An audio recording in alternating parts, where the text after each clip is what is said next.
y a Poggi, il y a les autres.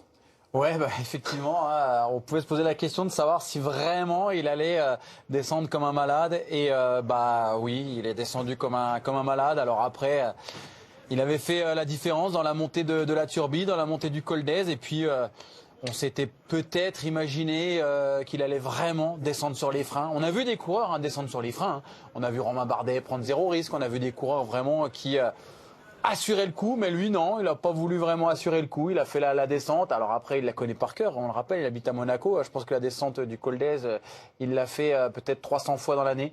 Mais là, numéro 6 victoires sur le tour, maillot jaune.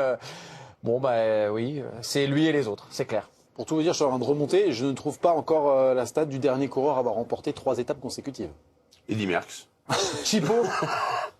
C'est incroyable. Non, incroyable, Jacques, ce qu'il vient de réaliser. Alors, il était quand même, on le rappelle, le grand favori du contre-la-montre aujourd'hui. Remco Evenepoel. Tadej Pogačar. Oui, il y avait match avec son dauphin du général Vingegaard, avec Remco Evenepoel, ancien champion du monde du contre-la-montre. Mais on a le sentiment qu'il finit ce Tour de France encore plus fort.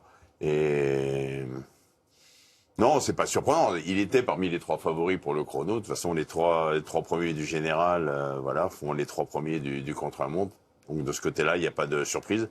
Les déceptions, c'est peut-être plus pour Vingegaard et Remco Evenepoel qui perdent encore 1 minute sur un chrono qui leur convenait au départ.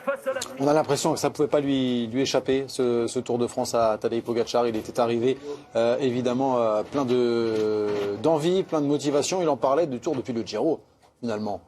Déjà sur le Tour d'Italie, Tadej Pogačar parlait de ce contre-la-montre, de ce Tour de France.